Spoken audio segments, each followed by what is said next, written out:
Folks online often recommend, just get a shotgun. A 12 gauge will solve it. Simple fix. But a firearm wasn't my solution.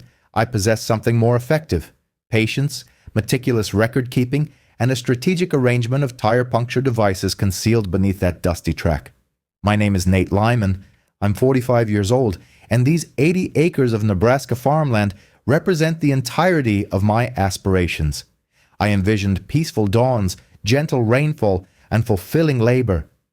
No homeowners associations, no bureaucratic committees, no rigid regulations plastered on every utility pole. Just myself, my herd, and the rustling symphony of the cornfields. Or so I had anticipated. The initial sighting occurred on a Saturday morning in May. The sky was a vibrant blue, and dew still clung to the petals of the roses.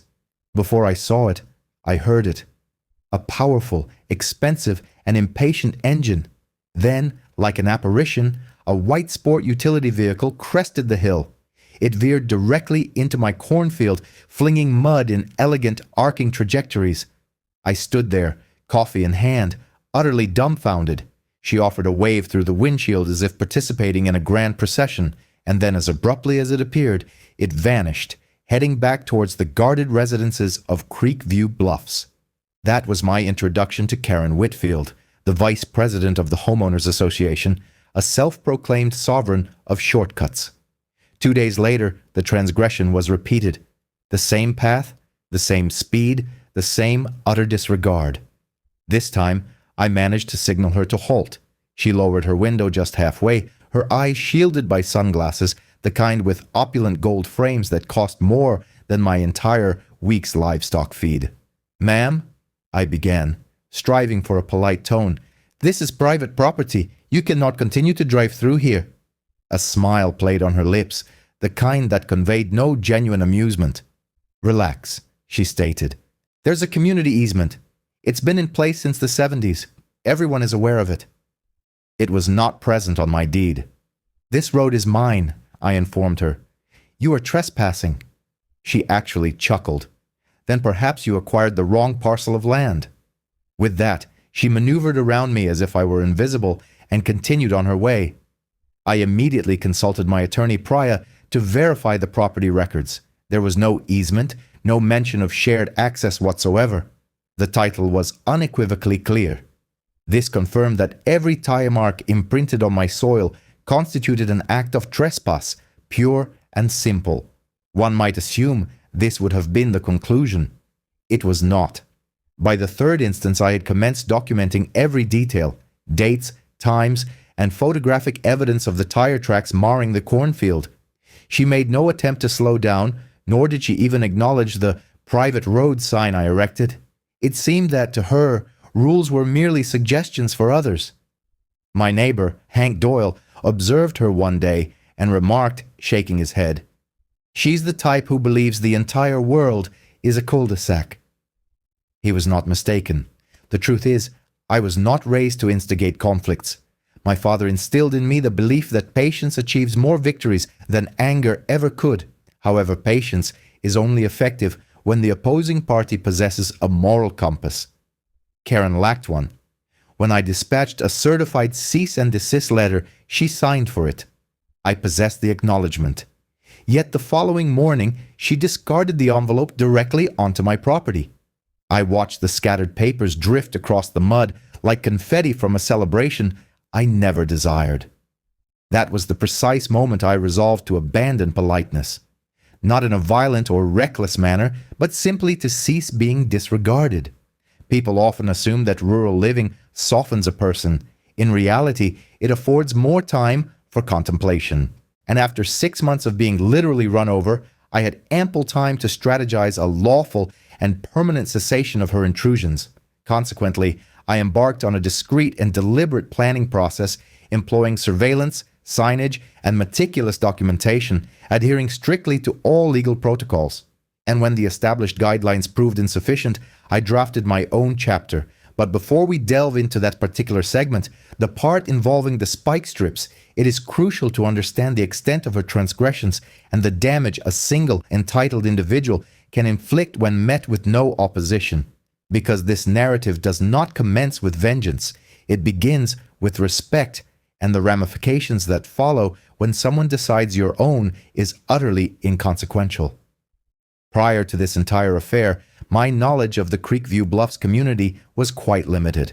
I had occasion to drive past their imposing gated entrance a few times en route to town, impeccably trimmed hedges, a stone marker bearing gilded lettering, and a phalanx of cameras aimed towards the road like vigilant sentinels. That was their domain. Pristine lawns, gleaming driveways, and monthly gatherings focused on the aesthetics of mailbox designs. My existence was distinct. A gravel road, a barn with a tin roof, a porch that groaned with every shift in the wind. The kind of tranquility that is earned, not purchased. Yet Karen Whitfield harbored a conviction that the world revolved around her personal convenience.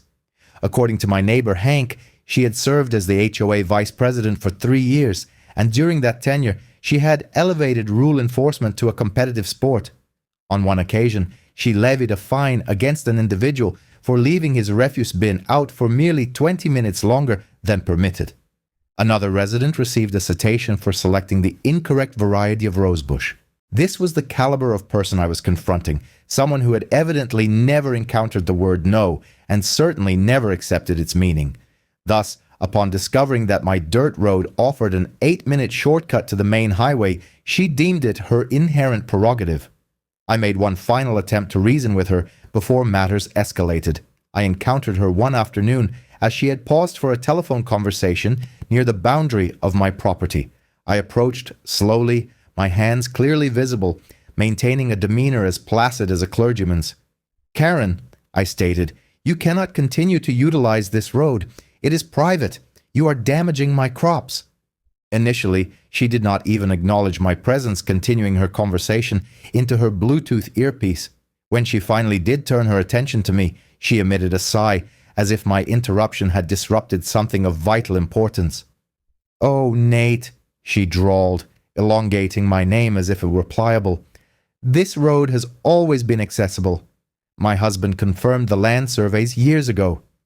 I reiterated, "There is no easement, no right-of-way, and no access officially recorded." A smile graced her features, the kind of condescending expression people adopt when they perceive you as beneath them. "Well," she countered, "you're welcome to take it up with the county if you wish, but this road is integral to our community's development plan. You are simply unaccustomed to our local customs." I found myself gazing at her for a protracted moment, attempting to discern whether she was fabricating her claims or genuinely believed her own rhetoric. Ultimately, it proved irrelevant. Regardless, she had no intention of ceasing her actions.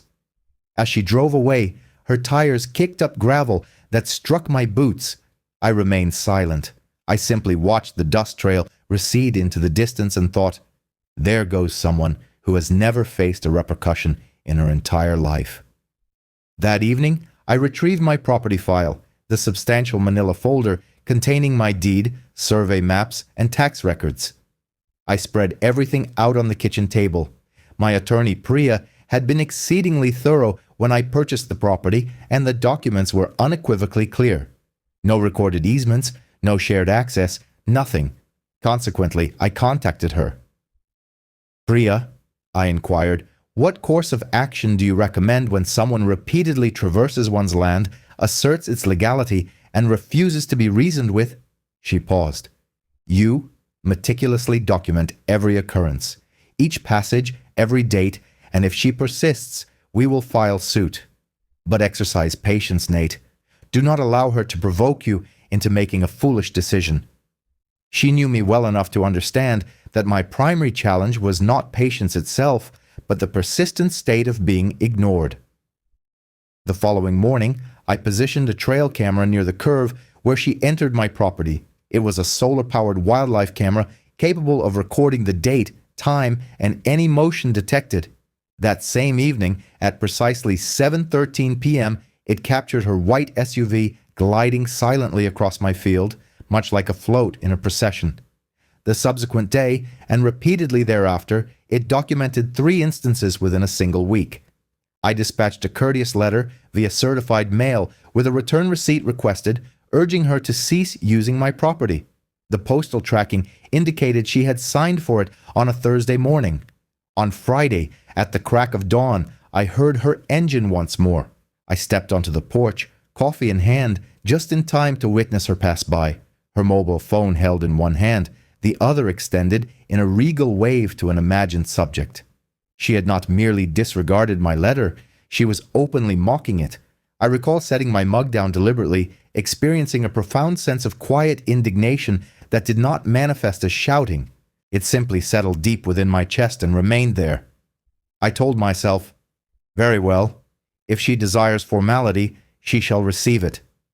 It was at this juncture that I resolved to involve the sheriff's department, not because I genuinely believed they would halt her actions, as I already suspected they might not, but because I desired a complete record, everything to be conducted transparently. And deep within, I understood this was merely the nascent stage of the conflict, because individuals like Karen rarely cease their behavior unless compelled by a tangible obstacle or a decisive intervention. The following week, I decided to eliminate any pretense of ambiguity. No more misinterpretations. No more feigned ignorance. On Saturday morning, I erected new signage along my dirt road. These were substantial aluminum boards featuring bright yellow backgrounds and bold, red reflective lettering visible from half a mile away. They clearly stated, "Private road, no through traffic. Trespassers will be prosecuted." I even appended a smaller notice beneath one sign, reading, "Smile, you're on camera."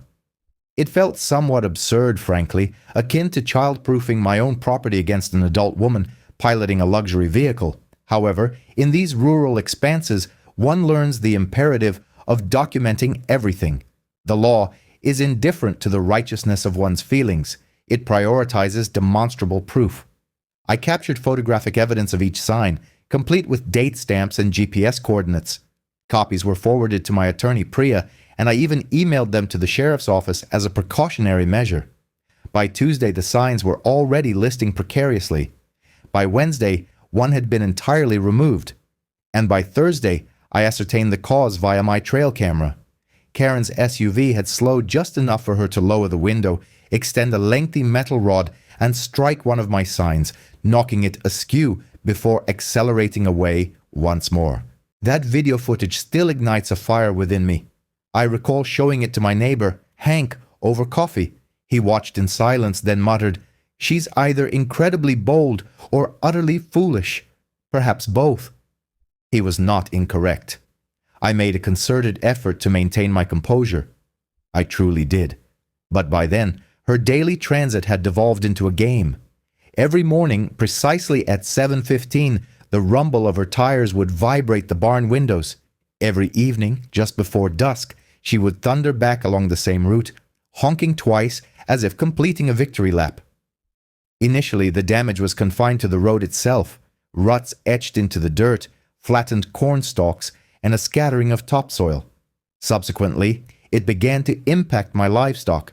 I maintain a herd of approximately 20 cattle, and under normal circumstances, they are remarkably placid. However, the sound of her engine, the incessant honking, and her excessive speed were inducing considerable distress. I would discover hoofprints scattered near the fence line, and on one occasion, a calf was limping due to a slip it made while attempting to flee. That spring, I had 3 pregnant cows, all nearing their due dates. One of them, Daisy, was naturally predisposed to nervousness. Each time the white SUV thundered past, she would startle violently and kick at the fence, snorting and pacing anxiously. I contacted the sheriff's department again, requesting to speak with whomever was available. This led me to Deputy Elena Ruiz, a young officer, fair-minded, and one of the few in the area who genuinely listened before speaking. She drove to my property, walked the grounds with me, and reviewed my documentation, the photographs, the videos, and the signed letter. She nodded frequently, occasionally frowned, and finally uttered the words I had been anticipating. "Mr. Lyman," she stated, "everything you're doing is correct, but technically this remains a civil matter unless I witness her in the act and she refuses to depart. The best I can do is speak with her, perhaps persuade her to cease." I sighed. So she continues to drive through until you happen to be present at the exact moment she does. Ruiz offered a sympathetic smile. I will include it in the report. Perhaps a warning from me will deter her. She was true to her word. She drove to Creekview that afternoon. 2 hours later, she telecasted me. Well, Nate, she conveyed. I spoke with her. She claims you are harassing her. She asserts she possesses documentation verifying an easement. It appeared to be copies of antiquated maps. Fabricated documentation, I stated quietly. Most likely, Ruiz concurred. However, until a court rules otherwise, I cannot arrest her for trespassing if she maintains a genuine belief of access. My counsel remains, continue documenting. The more evidence you accumulate, the stronger your position. And so I did. Every passage, every timestamp, every audible indication of her tires traversing my land. By then, it transcended mere trespassing. It had escalated to psychological warfare. She would accelerate as she approached the barn, emit a single honk, and I am convinced she did it solely to provoke a reaction from me. I offered none. I simply noted the time, activated the camera, and observed. Patience is not an indication of weakness. It is a prelude to preparation. But even patience has its limitations. And the morning I discovered Daisy trembling near the fence, her flank streaked with sweat and a section of wire bent where she had panicked once more, that limit began to waver. I gazed out across that dusty track, the same one Karen treated as if it were a public thoroughfare. And I made a solemn vow to myself. I would not resort to firearms. I would not shout or pursue her. But I was finished allowing her to treat my land as if it were her own. The next time she traversed it, something would fundamentally change, legally, permanently, and entirely on my terms. Following that unsettling morning with Daisy, I abandoned all pretense of this being a minor inconvenience. It had evolved into a pattern, a deliberate daily intrusion with consequences extending far beyond a few flattened stalks of corn. It was incurring financial losses, causing distress to my livestock, and eroding the tranquility I had so painstakingly cultivated. Enough was unequivocally enough. Consequently, I commenced the arduous and unglamorous task that ultimately secures victories and, more often than not, establishes peace. Paperwork. I retrieved the aged manila folder reserved for the farm, containing the deed, the survey map, and every invoice or receipt I had deemed worthy of retention. That day, I initiated a new section, Incidents. Each entry commenced with unvarnished facts, the date, the time, the direction of travel, prevailing weather conditions, and the precise location where the SUV had veered onto my property. I meticulously described the state of the ground, the depth of the tire ruts, and any destruction of vegetation. I captured photographic evidence from no fewer than 3 distinct angles and created backups on 2 separate hard drives and cloud storage. Copies were transmitted to Priya that same afternoon. Priya often quipped that lawyers are essentially historians with superior penmanship. She advised me to treat every detail as potential evidence, as in the end, evidence is the sole language understood in a courtroom. Do not rely on your anger, Nate, she cautioned. Rely on a documented timeline. Thus, I meticulously constructed a timeline. I installed an additional trail camera with a broader field of vision, incorporated a couple of motion sensors, and acquired a compact GPS logger to timestamp photographic data. If this sounds technically inclined, it is merely a reflection of my previous experience in logistics management. I am predisposed to tracking and cataloging information. I place small reflective markers at the deepest points of the tire ruts. Within the folder, I preserved a scanned copy of the certified cease and desist letter she had acknowledged. I also included the veterinary invoice for Daisy, annotated with the date and the surrounding circumstances, the kind of unembellished, factual document that would compel a judge to look up from their coffee and pay heed. Furthermore, I documented every interaction with the sheriff's department. Deputy Ruiz would invariably follow her visits with a brief email summarizing the encounter, her name, the time, and a concise synopsis. I forwarded these emails to Priya and retained the original correspondence. There is a certain reassurance to be found in the official, factual brevity of such communications. They do not exhibit anger. They do not convey contempt. They simply record what transpired. When people hear the word document, they often envision stapled pages. However, documentation, as I came to understand, is a dynamic entity. It encompasses logged phone calls, retained receipts, a signed affidavit from a neighbor, a video file that refutes 1,000 spoken words. Hank penned a brief statement, a mere paragraph, confirming he had witnessed the SUV repeatedly cutting across my fields and had observed my cattle exhibiting signs of agitation. He signed and dated it. I prepared him a cup of coffee and expressed my gratitude. Good neighbors make for good witnesses. There was also a more challenging aspect to this process, the part where one must determine where to draw the definitive line. I engaged in considerable internal debate. The comments sections on online platforms frequently contain remarks that are impossible to unhear. Second offense, 12 gauge. It's an instinctive online reaction and it makes for dramatic discourse. However, that was not the conclusion I envisioned for my narrative. My father imparted a valuable adage, "You can be angry without becoming a criminal." I repeated it to myself like a mantra. Priya outlined my available options. We could initiate a civil lawsuit for trespass and damages. We could petition for a formal injunction. We could request the county to conduct a boundary survey. Each option carried associated timelines and financial obligations. She offered a stark warning. If you implement any measure that could be construed as a trap or a booby trap, you risk criminal liability. Do not pursue that course of action. She delivered this advice with gentleness, but the message landed with the force of a brick. She was my attorney.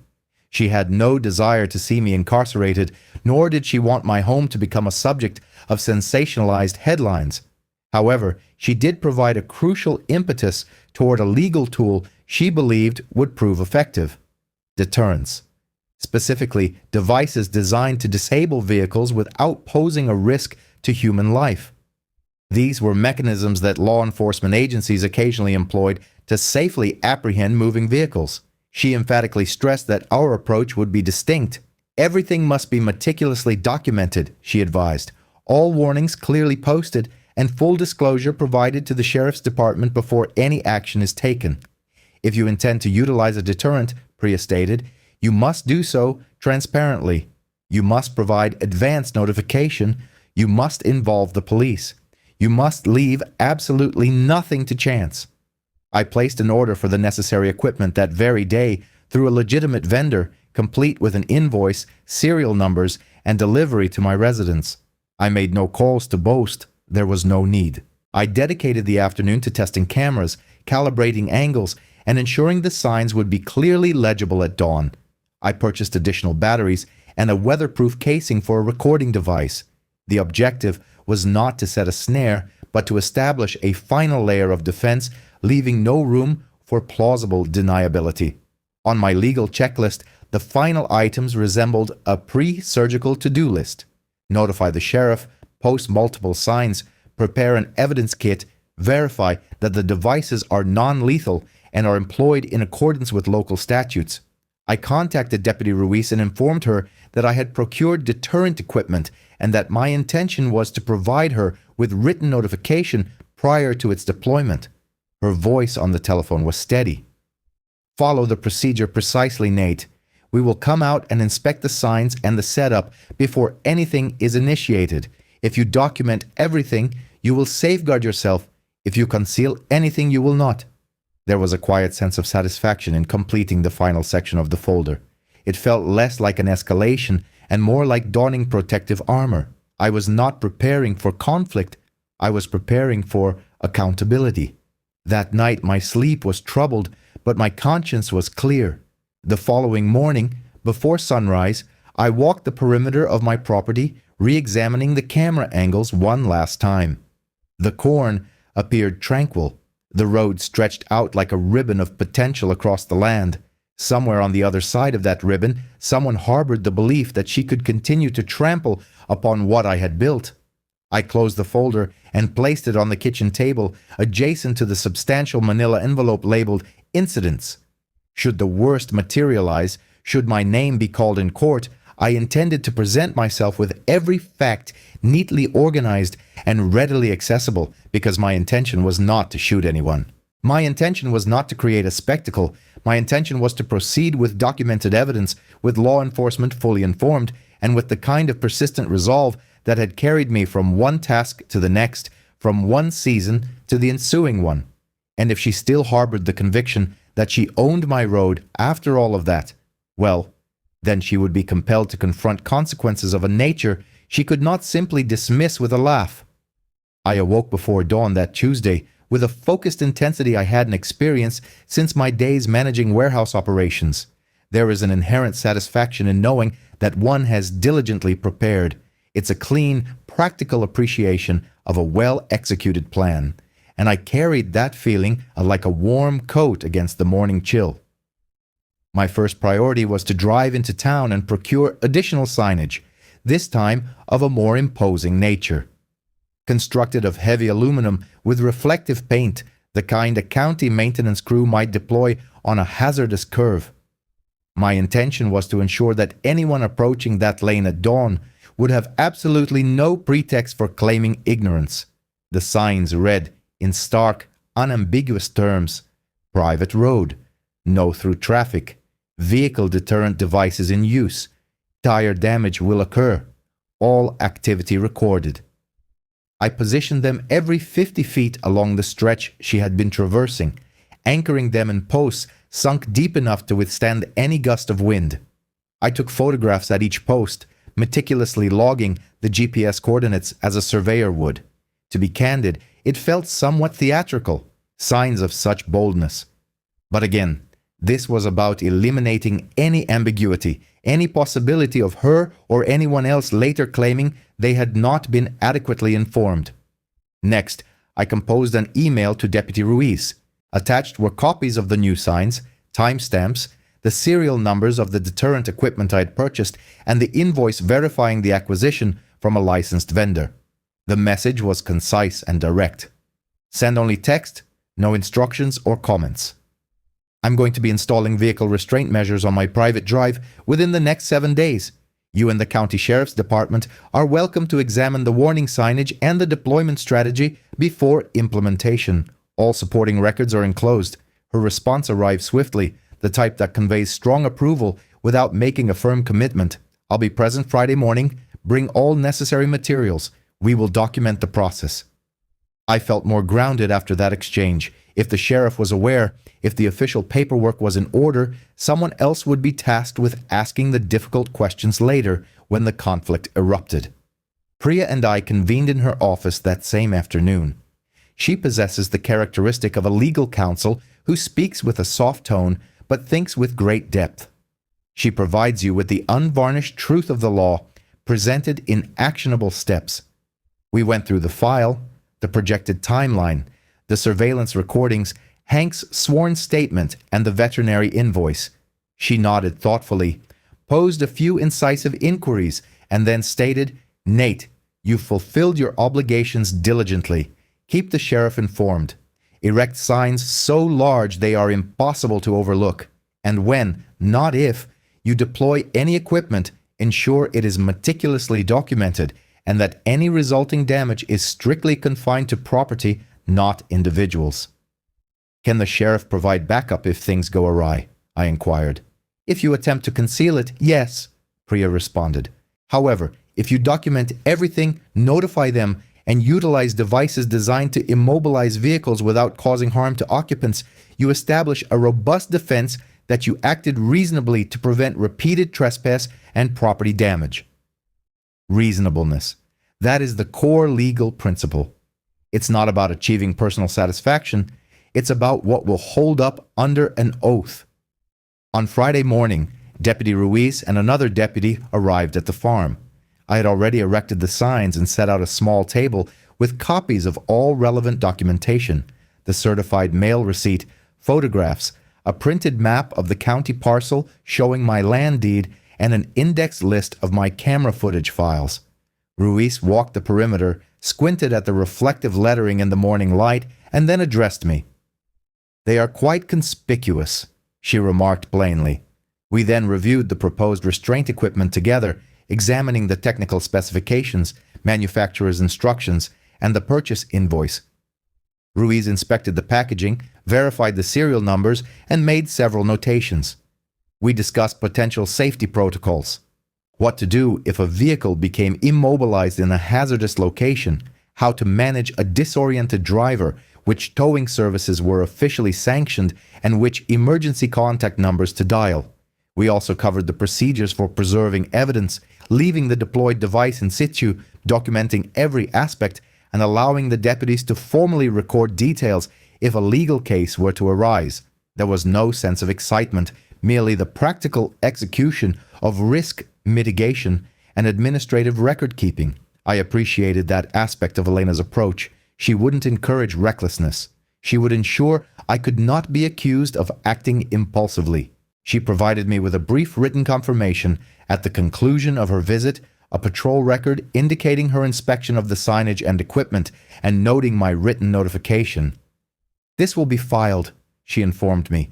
"Should she return and disregard the warnings, contact us immediately. We will respond, document the situation, and take action." That was precisely what I sought. Corroboration, thorough documentation, and official acknowledgement that I had endeavored to handle the matter with transparency and propriety. I cautiously tested the equipment once with my pickup truck in a level, controlled environment to verify its performance aligned with the manufacturer's promises.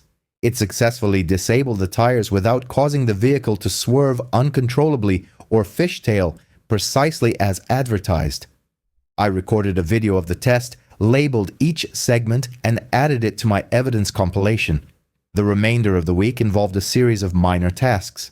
This included replacing a few stakes that raccoons had dislodged, checking the battery levels of my cameras, and positioning a secondary camera on a pole to capture a wider field of view.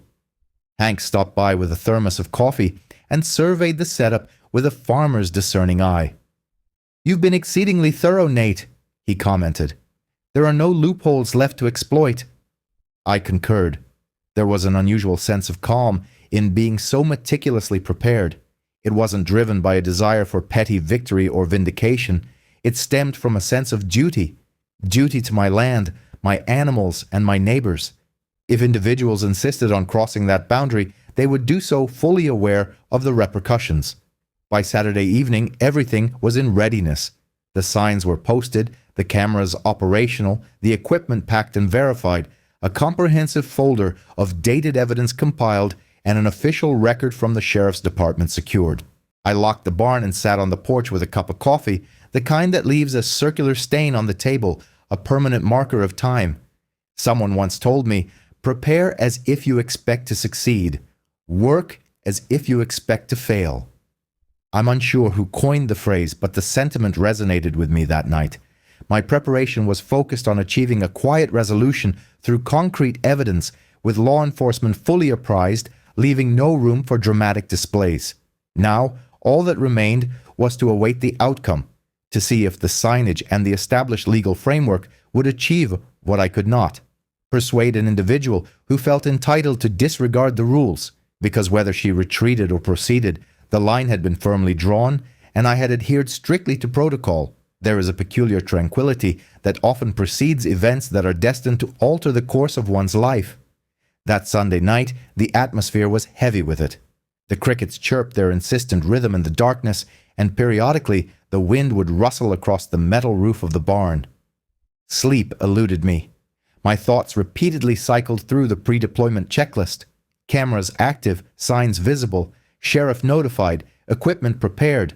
Every detail was accounted for, every precaution taken. I had fulfilled my responsibilities. The remainder rested on the whims of fate, or more precisely, on Karen Whitfield. When the alarm sounded at 6 o'clock, I was already awake.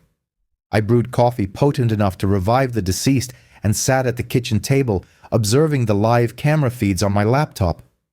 The world outside was bathed in a soft, pre-dawn glow with dew glistening on the corn stalks. For a brief moment, it seemed as though peace would prevail. I almost convinced myself it would persist. At 6:45, the first truck rumbled past on County Road 12. It was Hank, heading to town for feed.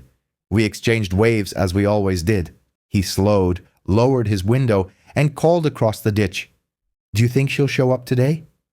I offered a smile, devoid of amusement. "She's never missed a Monday." He gave a characteristic farmer's nod, signifying understanding without the need for further words, and continued on his way. Back inside, I verified the timestamps overlaid on the camera footage. Every angle was perfectly captured. One camera faced the entrance curve, another was positioned midway down the road, and a third overlooked the open field where she habitually cut across. The sun was now rising rapidly, casting golden shafts of light across the barn's corrugated metal wall. My heart remained steady, yet a tightness in my chest suggested an impending storm. 6:58. 7:03. 7:09. For a few fleeting seconds I began to entertain the possibility that she might have heeded the warnings this time. Perhaps Deputy Ruiz's visit or the new signage had made an impact. Perhaps, just perhaps, she had finally recognized that the road was not her personal thoroughfare. Then, at 7:14, the first glint appeared on the western camera feed, sunlight reflecting off chrome. There she was. The white SUV crossed the horizon line at its customary speed. The camera's zoom focused on the subtle sheen of her gold sunglasses. I could almost anticipate the sound before the microphone registered it. That consistent drone of an engine traveling at 35 miles per hour on a dirt road. She passed the first sign without decelerating, then the second, and then the third. Bold red lettering, stark against the morning sun, clearly warning her, "Vehicle deterrent devices in use." She made no attempt to slow down, no hesitation. It was as if she perceived the warnings as intended for someone else. I felt my pulse quicken.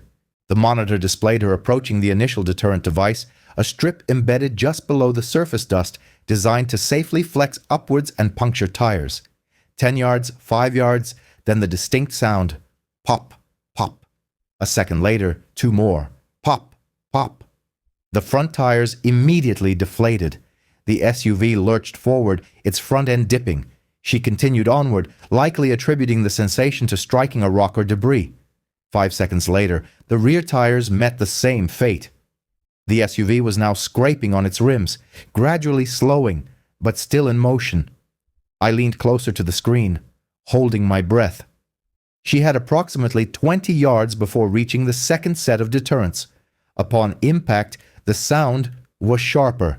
Metal on metal, the screech of grinding rims. The SUV jolted, shuddered, and then came to a complete halt in the middle of the road. Dust swirled around it, resembling a slow-motion tempest. I exhaled, realizing I had been holding my breath. My hands remained steady. I felt no sense of triumph, merely profound relief. Relief that the ordeal was over and that she was sufficiently unharmed to exit the vehicle and confront the consequences of her actions. For a considerable moment the SUV sat idling, its brake lights glowing a deep red through the swirling dust. Then the driver's door opened. Karen emerged, her movements stiff, as if struggling to comprehend the scene before her. She walked around the vehicle, stared at the flattened tires, and then kicked one of them. The muffled sound of her voice reached the microphone. Angry, high-pitched, I couldn't discern the exact words, but it was unnecessary. I had witnessed that brand of fury before, the rage of someone unaccustomed to being denied, someone whose entitlement had never been challenged by reality. I picked up my phone and dialed. "Sheriff's office," the dispatcher responded. "This is Nate Lyman, County Road 12. I have a trespasser on my property. Their vehicle has been disabled by posted deterrent devices. No injuries. Please dispatch a deputy." The dispatcher gathered the information, her voice calm. "We will send someone immediately, Mr. Lyman." I placed the phone down and returned my gaze to the monitors. Karen was now pacing, shouting into her own phone, her gestures animated.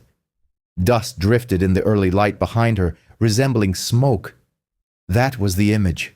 Her standing in the center of my road, the crippled SUV behind her, and my warning signs gleaming like pronouncements on either side. I saved all 3 camera feeds to the folder designated Incident 7:14 a.m. I created 2 backup copies and closed the laptop. Then I stepped outside. The air was crisp, cool, and invigorating, and for the first time in 6 months, the prevailing sound was not the aggressive roar of her engine, but a profound silence.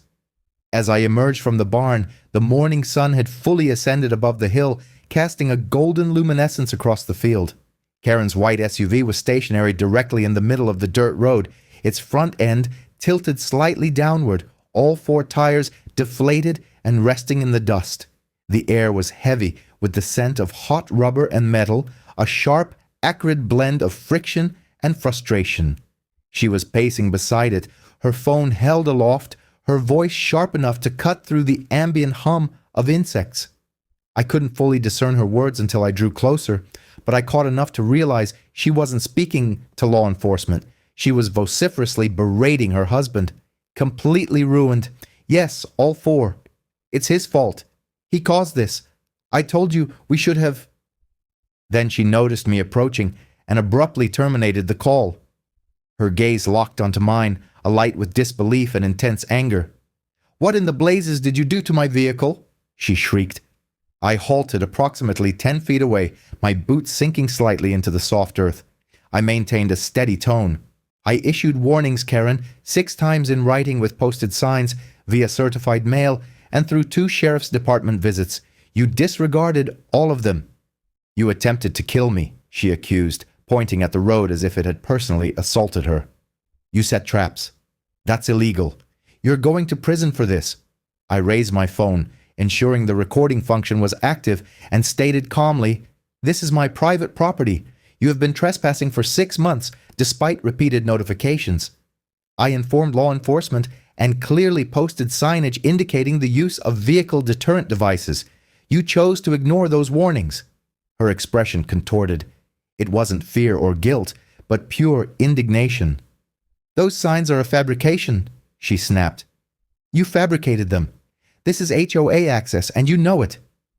I gestured around us, encompassing the cornfields, the fencing, and the expansive sky. "Karen, this area is not part of your HOA. It never has been. This road has been private property since it was established in 1978. You have seen the deed."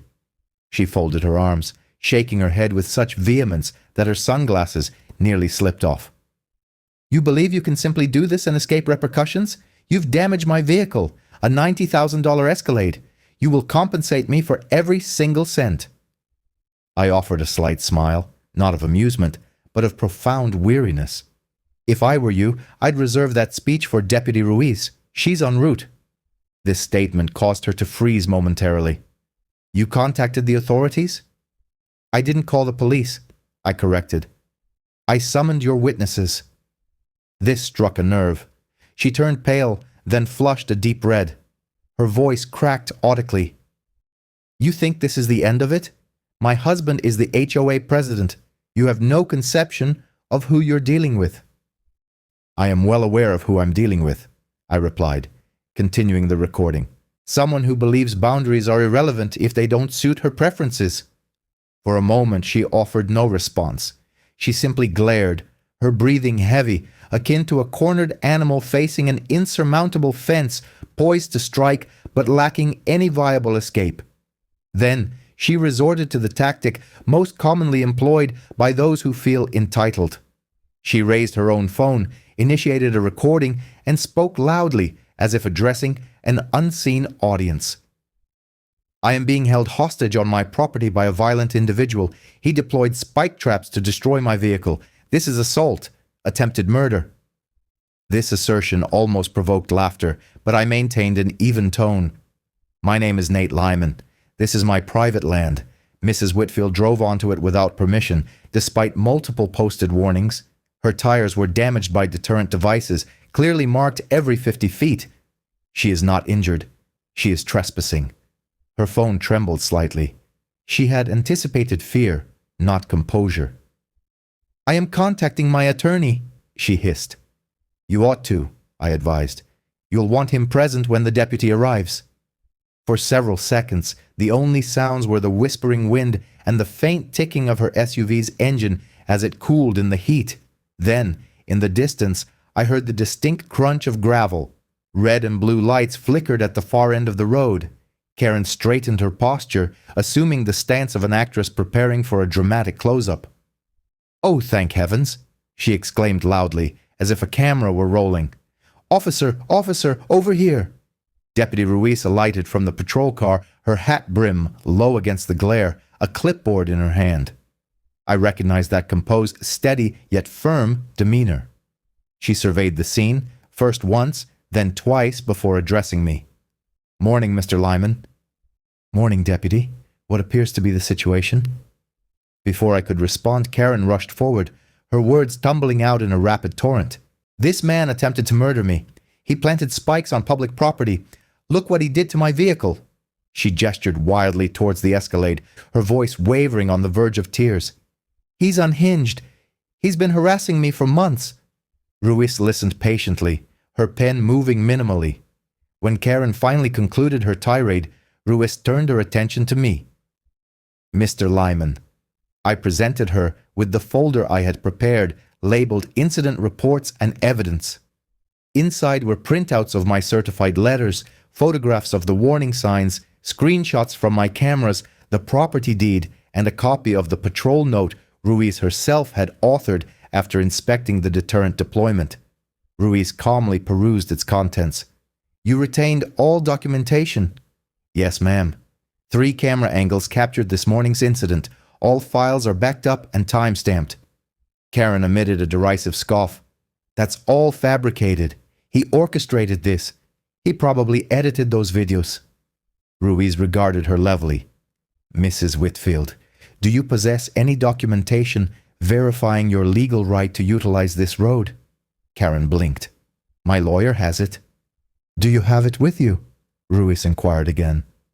"No, but then please cease speaking," Ruiz stated, her voice firm. "You are trespassing on clearly marked private property, and your vehicle is immobilized because you disregarded those warnings. You will receive a citation for criminal trespass. The matter of your vehicle's damage is a civil concern.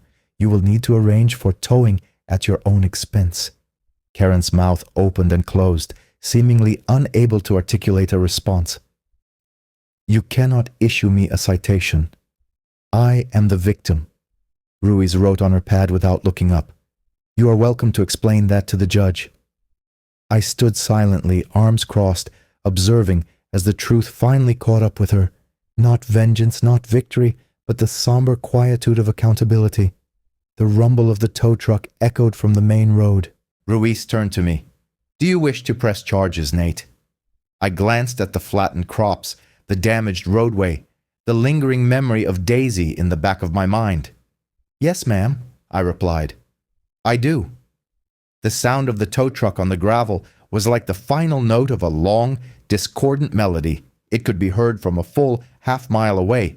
The downshift, the metallic clatter of chains, the low diesel hum, signaling that someone's day was about to take a turn for the worse.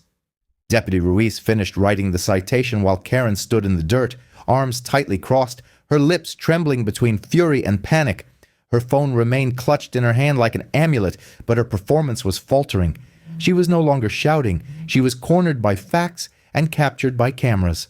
As the tow truck crested the hill, the driver slowed, his eyes widening at the sight of the SUV.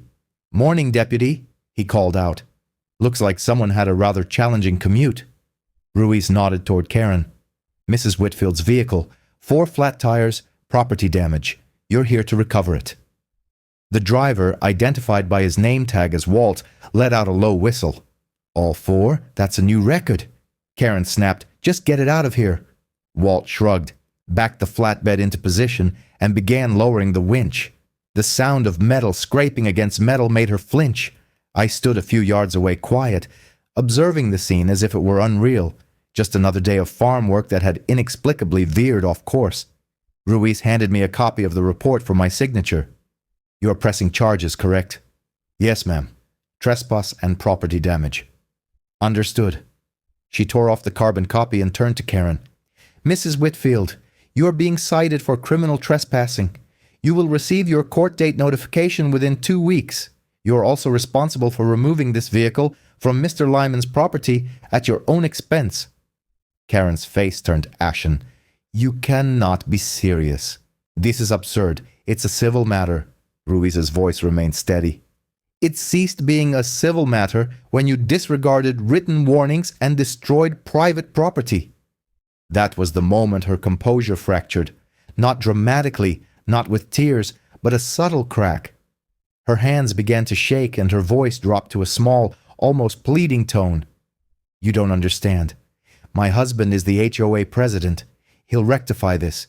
He'll contact the sheriff himself." Ruiz remained unmoved. "You are welcome to contact him, but at this present moment, you're standing on someone else's land without any legal right to be here. That is what I understand." Karen dialed her phone. It rang. Once, twice, then straight to voicemail. She tried again, with no success. Then she contacted her lawyer. This time, someone answered. I could hear the faint voice through the receiver. "Victoria, it's rather early. What is happening?" "It's Karen, not Victoria," she snapped. "I'm stranded out here. The farmer laid traps. My car is destroyed." The voice on the other end interrupted, calm but curt. "Karen, I advised you last week. You were informed there was no valid easement. What did you say?" "I said we would review it. I did not instruct you to continue trespassing. Do not discuss this further. We will address it at the office." Click. She stared at her phone as if it had betrayed her. Ruiz concluded writing the citation and handed it over. "Ma'am, please sign here to acknowledge receipt. This is not an admission of guilt. It merely confirms you have received the citation." Karen hesitated, then scrawled her name with a trembling hand.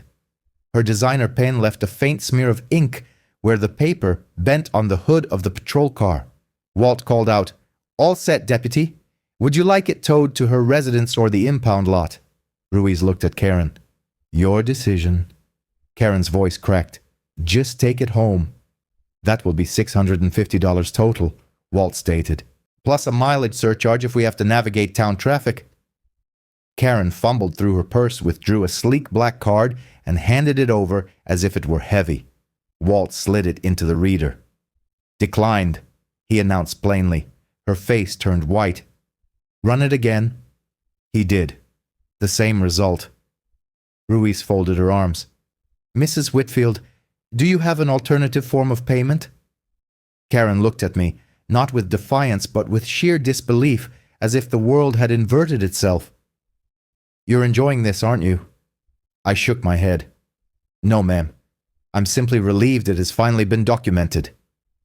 After a pause, she produced another card. This one processed successfully. Walt handed her the receipt. With swift movements, she completed the signature, averting everyone's gaze. As the tow truck departed, the SUV was hoisted awkwardly onto its flatbed. A profound stillness descended upon the field, weighty, conclusive, and paradoxically serene. Ruiz then detached the final sheet from the report, handing it to me. "We'll submit this today. Anticipate a follow-up inquiry from the district attorney's office. You handled everything correctly, Nate. Complete transparency, appropriate advisories, and no physical harm to the individual. You've secured your position." I offered a nod, exhaling deeply, a breath I felt I hadn't taken all morning. "Thank you, Deputy, for treating this with the seriousness it deserved." Ruiz offered a faint smile. Sometimes people need a stark reminder that no trespassing isn't merely a suggestion. Karen remained standing alone as the patrol car's emergency lights extinguished. Her footwear was dusted, her hands trembled as she tightly gripped the citation. She appeared diminished compared to just 20 minutes prior, thoroughly dejected. Before departing, Ruiz leaned in, addressing Karen in a hushed tone. "Ma'am, for your own well-being, I strongly advise you not to return to this property. Next time, the consequences will extend beyond damaged tires." Karen offered no reply. She simply gazed down the road, watching the taillights of her SUV vanish. Once the last reverberation of the tow truck faded, I turned my attention towards the barn. The dirt track had returned to its quietude, save for the faint whisper of wind rustling through the grass. For the first time in many months, I experienced the tranquility I had sought when acquiring this land. No intrusive engines, no blaring horns, no arrogance shattering the peace. Nevertheless, as I walked back towards the porch, a thought lingered. Individuals like her seldom cease their actions after an embarrassing encounter. They tend to escalate, and I had a strong premonition that this narrative was far from over. 2 days of undisturbed quiet were all I was granted before the next storm brewed. This time, not on wheels, but in the form of formal correspondence. On Wednesday morning, I discovered a certified mail envelope protruding from my mailbox. It bore an elaborate blue insignia printed on substantial paper, the kind designed to instill apprehension before the contents are even revealed. The return address read, Whitfield and Associates, Attorneys at Law. I prepared coffee, sat at my kitchen table, and opened the envelope with deliberate slowness. Inside lay a 6-page missive, replete with capital letters and aggressive legal posturing. The headline immediately commanded attention. Notice of intent to pursue damages, reckless endangerment, and property destruction. According to Karen's legal counsel, I had purportedly and with intent endangered a motorist by deploying hazardous devices on an active access route, resulting in considerable emotional distress and loss of personal property. They sought compensation amounting to $42,000, representing the estimated repair expenses, plus an additional sum for endured trauma and humiliation. I read the document twice, then let out a single, disbelieving laugh. It wasn't amusement, but sheer incredulity. $42,000 for someone who had deliberately disregarded 6 prior warnings, 2 certified letters, an official inspection by the sheriff's department, and 30 reflective signs, each the size of a dinner plate. I picked up the telephone and dialed Priya. "Good morning, Nate," she answered. "How is the peace and quiet treating you?" "About as quiet as a thunderstorm," I replied. "You're going to love this one." She listened intently as I read the letter aloud. At intervals of a few sentences, she emitted a small sound, a blend of a sigh and a chuckle. Upon my conclusion, she remarked, "Excellent. This is genuinely beneficial news." Beneficial news? Indeed, because they have inadvertently provided me with all the necessary ammunition to legally dismantle this claim. They have overplayed their hand. Priya proceeded to explain that the letter's combative tone, its exaggerated rhetoric, the claims of emotional distress, and the absence of factual substantiation indicated that Karen's side was bluffing. "They are fishing," she stated. "Their objective is to provoke you into a hasty settlement, but with your meticulously documented evidence, they are walking directly into a buzzsaw." "Then let's provide them with that buzzsaw," I responded. We dedicated the subsequent 2 hours to constructing a formidable counterclaim. The process was meticulous, composed, and designed to be ironclad. Priya's voice assumed that focused cadence lawyers adopt when fully immersed in their work. "We will itemize every verifiable loss," she declared. "Crop damage, the severed gate, the veterinary expenses, and compensation for 6 months of repeated trespass." I opened my logbook and began reciting the figures.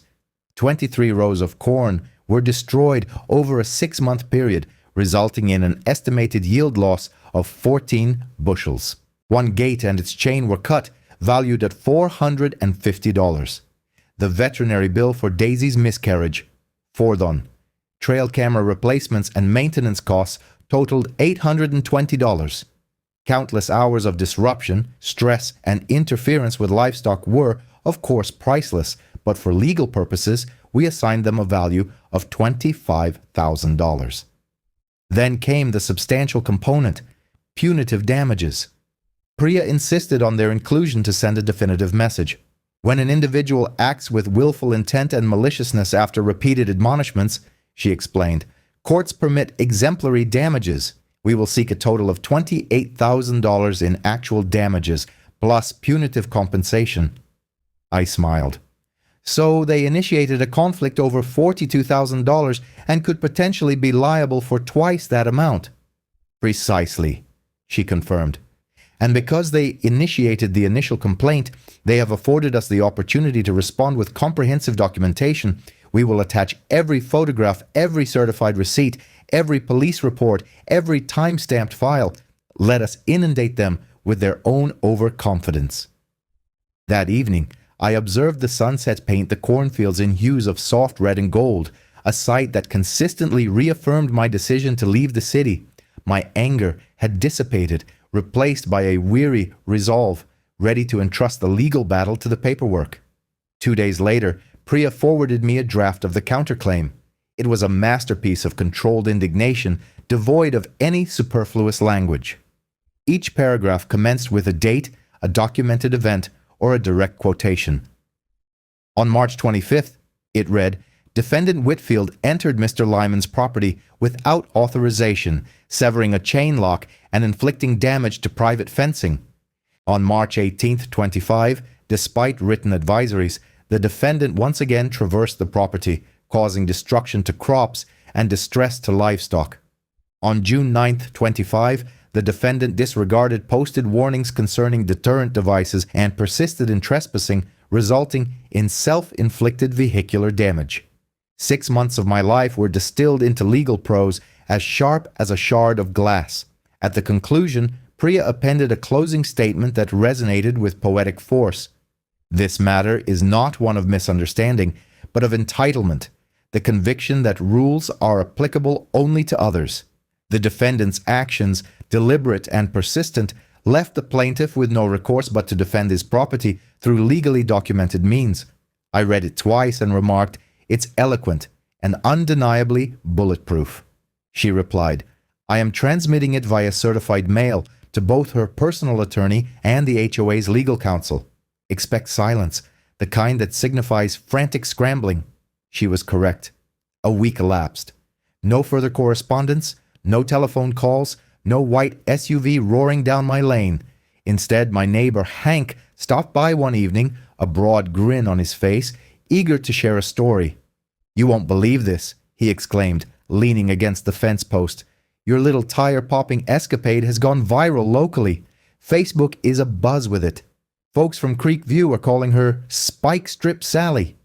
I attempted to suppress a chuckle, but it was futile. "You're joking." I wish I were. Even the HOA board had to convene an emergency session.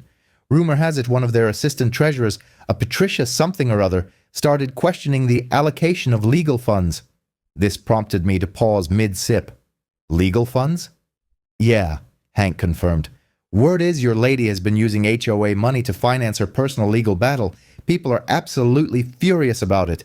I set my mug down, gazing across the fields illuminated by the twilight. If Hank's report was accurate, Karen's legal outburst had inadvertently unleashed a far greater predicament than she had anticipated. Justice, I mused, doesn't always arrive with sirens or the pronouncements of judges. Sometimes it emerges through envelopes and financial records. A week after Hank's roadside commentary, the same rumor reached me from 3 separate individuals, which, in a small Nebraska county, typically signaled an impending, significant development. It commenced with a call from the county clerk's office. The woman on the other end, Sandy, spoke with a discernible blend of curiosity and professional decorum. "Mr. Lyman," she inquired, "did you by any chance file a formal complaint against the Meadowbrook Homeowners Association?" "No, ma'am," I responded. "Only against Mrs. Whitfield personally." She emitted a low sound. "Well, someone did. An anonymous tip.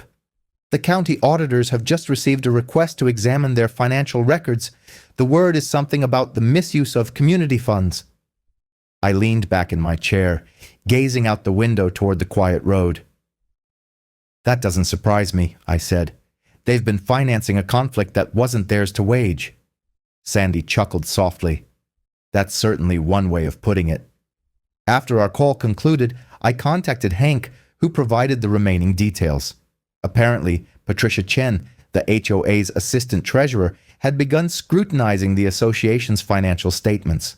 Patricia was no mere gossipy neighbor.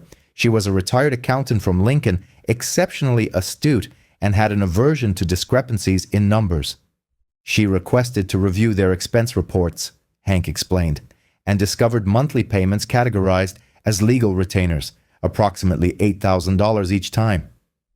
That's a substantial retainer for a single trespassing case, I observed.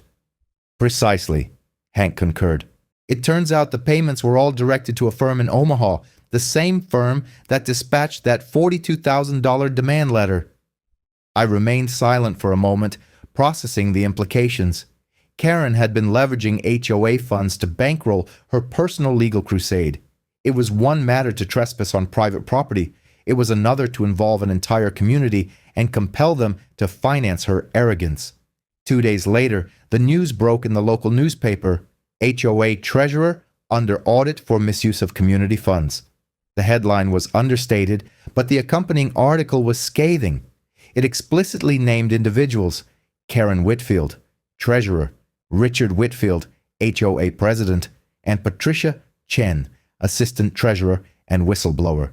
The report quoted Patricia directly. I began noticing irregularities when we had multiple legal disbursements listed under property boundary defense. There were no such disputes involving community property. When I traced the invoices, they led directly to legal representation for Mrs. Whitfield's private case. The article further stated that the HOA board had convened an emergency meeting and placed both Karen and Richard on administrative leave pending a comprehensive forensic audit.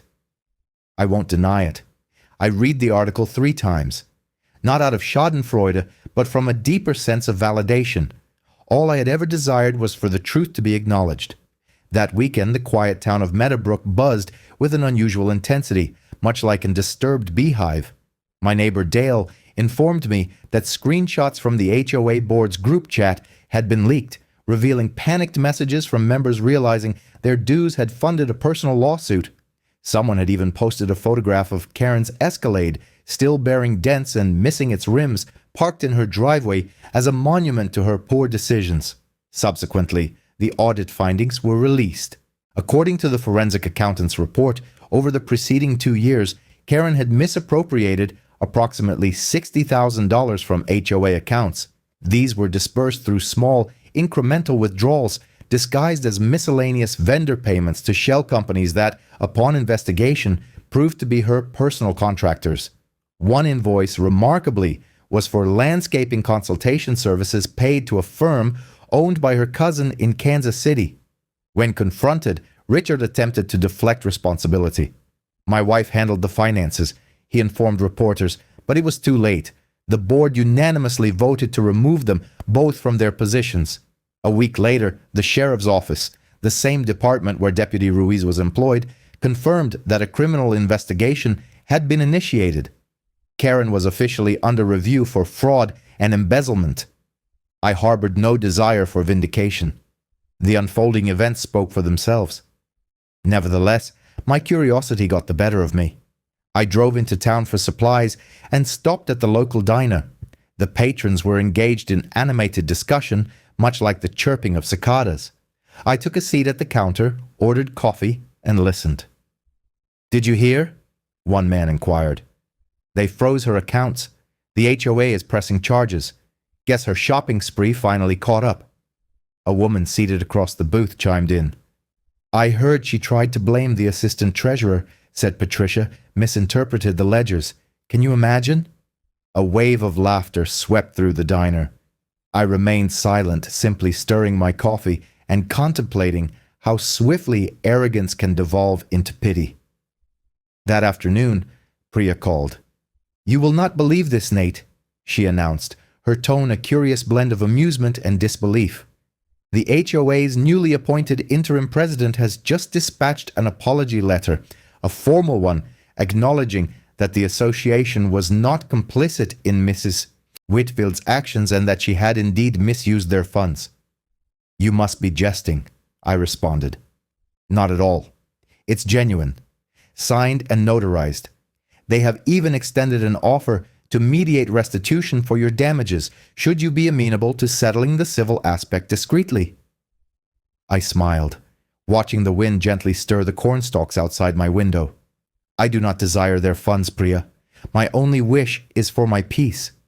She paused. "You have already reclaimed that." She was right. For the first time in nearly 7 months, I could stand on my porch, gaze down that dirt road, and feel no apprehension. The signs were still present, gleaming brightly in the sun, but now they served as simple reminders, not as dire warnings. Sometimes justice is not boisterous. It requires no gavels or applause. At times, it is merely a quiet line drawn in the earth, a boundary that one resolutely refuses to let anyone breach. The courthouse in Lincoln was an unremarkable structure, a squat sandstone building distinguished by a single flag out front and steps worn smooth by a century of foot traffic. I had visited this place only twice before in my life, once for jury duty and again for a zoning hearing concerning an irrigation ditch. But on that April morning, as I walked through its doors with my attorney Priya by my side, it felt like the final leg of a marathon I had never intended to run. Karen Whitfield was already present. I spotted her across the room, seated at the defendant's table with a different lawyer this time, younger, more subdued, and visibly drained. She appeared smaller than I recalled. Absent were the designer sunglasses, the ostentatious jewelry, the aura of superiority. She was merely a woman in an ill-fitting gray suit, her eyes betraying a lack of sleep. The clerk announced the case number, and the courtroom's low murmur subsided into that peculiar hush that invariably precedes accountability. State of Nebraska versus Karen Whitfield. The charges: criminal trespass, property destruction, and misuse of HOA funds. The property damage and trespass were my involvement, while the embezzlement charge emerged later from the audit. The district attorney had consolidated them into a plea hearing to circumvent the necessity of dragging the entire community through a full trial. When the judge, a silver-haired woman named Carson, took her seat, everyone rose. Then the proceedings commenced. Karen's attorney spoke first, his tone measured and rehearsed, like someone attempting to defuse a bomb without touching the wires. "Your Honor," he stated, "my client acknowledges a lapse in judgment in handling this situation. She genuinely believed, in good faith, that an existing easement permitted her access through Mr. Lyman's property." He continued, "That conviction, though mistaken, was not born of malice." I remained impassive. Priya mirrored my composure. We had anticipated such an argument.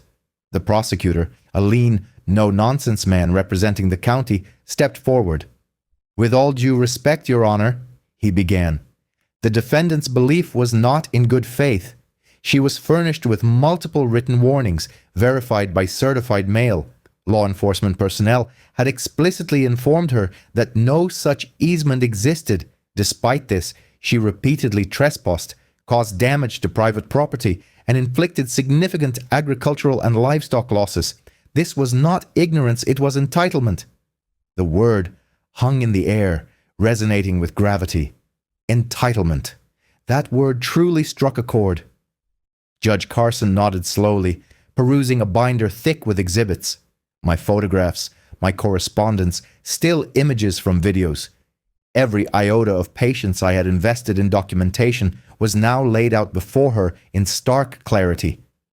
After a deliberate pause, Judge Carson spoke, her voice calm, measured, yet firm. "Mrs. Whitfield, you have the right to defend yourself, but I have thoroughly reviewed this evidence. You disregarded legal warnings, damaged property, and jeopardized livestock.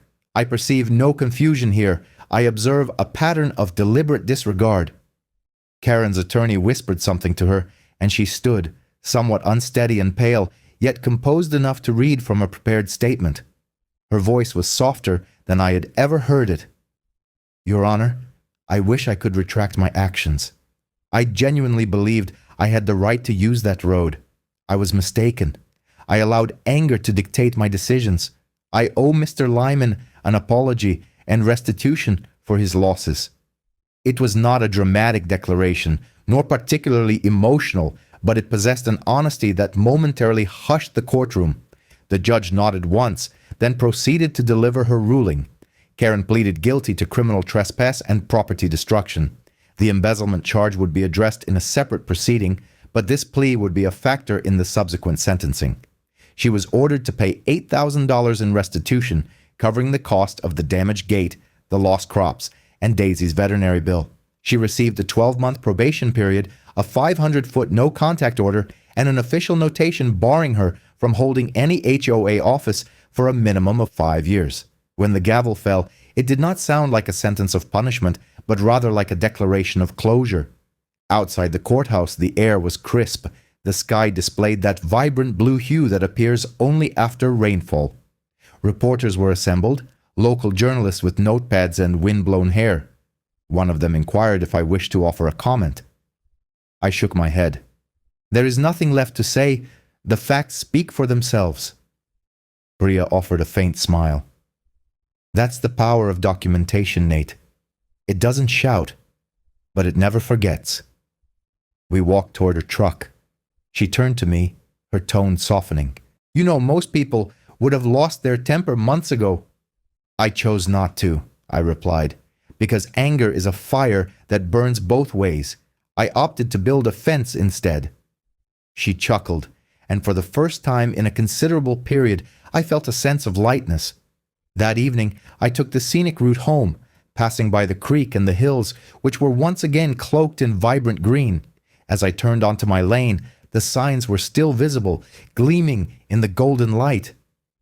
I slowed my vehicle, rolled down the window, and observed the tire tracks, now faint and partially obscured by new gravel. No more escalade, no more trespass, just quietude. Later that night, I received a message from Hank. Heard she's selling the house. Richard, too. The whole neighborhood is buzzing. My reply was concise. Good. Perhaps they'll find a place with paved roads and no conscience. I sat on the porch until the stars emerged. Daisy was back in the pasture, healthy and calm, her new calf nuzzling beside her. The serenade of crickets filled the darkness, and from somewhere in the distance, an owl hooted. It struck me then how peculiar it felt to have peace restored. Justice does not announce itself with fanfare. It arrives not with applause or headlines, but by quietly reclaiming what was taken inch by inch, day by day, until only silence and dignity remain. I took a slow sip of my coffee, watching the night envelop the land. No horns, no trespassing, no necessity for spike strips, just the quiet satisfaction of knowing I had navigated the situation correctly. And in the end, that was worth more than any sum of money she had ever pilfered. Summer arrived early that year. By June, the corn stood waist-high, the pasture was lush and verdant, and the mornings carried that gentle aroma of dew and hay that I had so desperately missed during those chaotic months. The birds had returned, and with them, the silence. One evening, I sat on the porch with a glass of iced tea, watching the sun descend behind the hills. The dirt road stretched out, straight and tranquil. No fresh ruts, no engine noise, no streak of a white SUV cutting through the corn, just peace, the kind that doesn't announce itself, but returns like an old friend thought lost forever. 4 months had passed since the court proceedings. Karen Whitfield's name had faded from the gossip columns, superseded by some other local scandal. She and Richard had sold their residence, moved out of Meterbrook Estates, and according to the newspaper, subsequently filed for divorce. The HOA had elected a new board, with Patricia Chen assuming the presidency. I encountered her once in town. She clasped my hand firmly and said, "Mr. Lyman, thank you for standing your ground. You reminded people here that property lines still hold significance." That statement resonated deeply, not merely for its truth, but for its underlying implication. Somewhere along the line, people had forgotten that boundaries are more than just fences and deeds. They are fundamentally about respect, representing the invisible lines that prevent a community from self-destructing. I settled back into my seat, contemplating the wisdom gained from this whole ordeal. Individuals like Karen, I've come to see, don't begin their journey with malice. They commence with an unshakable conviction of their own exceptionalism. Perhaps they've been indulged too often, or never encountered a firm, resolute no. With each instance the world accommodates them, this self-perception solidifies. It fosters the belief that regulations are mere suggestions and repercussions are reserved for others.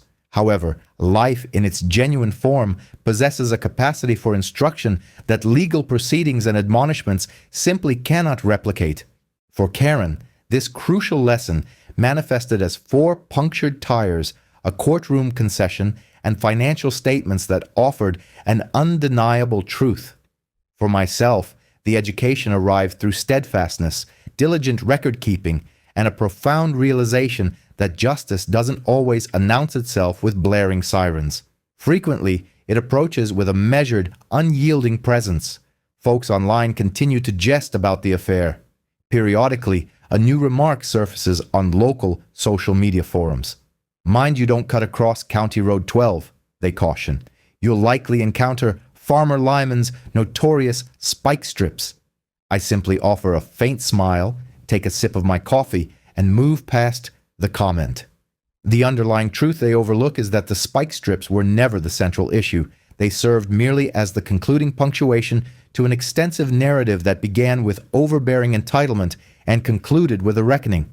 The genuine triumph wasn't in her deflated tires.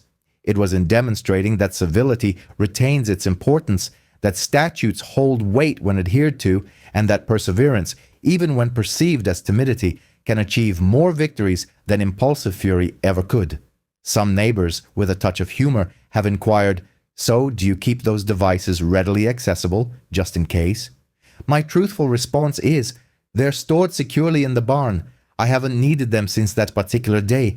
Their utility has since ceased." This, you see, is the curious nature of consequences. Once they occur, their effects linger. Long after the clamor subsides, the memory of the outcome endures. There's a specific section of the boundary fence situated near the bend by the venerable oak tree where the initial spike strip was placed.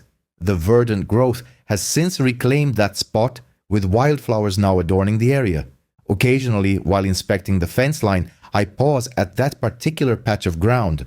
My contemplation isn't born of pride, but rather of remembrance of how close I came to succumbing to anger, and how drastically events might have unfolded had I surrendered to it. My father often imparted this wisdom. The most formidable individual isn't the one who retaliates first, it's the one who discerns the opportune moment for restraint.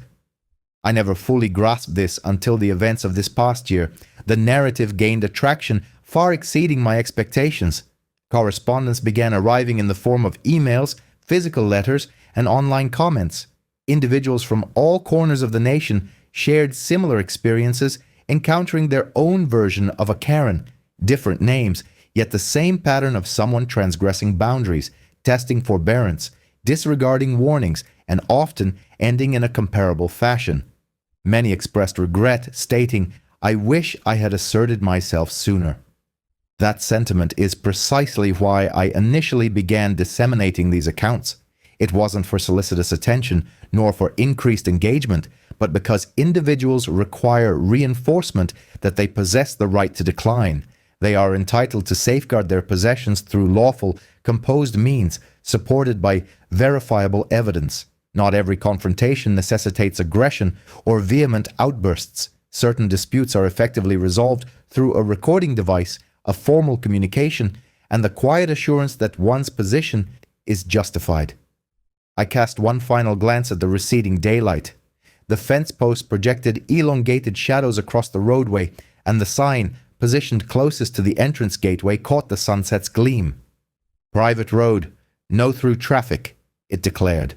The very same inscription that initiated the entire imbroglio. A smile touched my lips. I finished my tea and vocalized to the empty air, "Still private, still mine." As the first celestial bodies began to emerge in the evening firmament, my thoughts turned to all those who might be absorbing this narrative at this very moment. Individuals contending with their own interpretation of a challenging person, weary of being imposed upon, and questioning whether patience still holds value in a world that often celebrates volubility.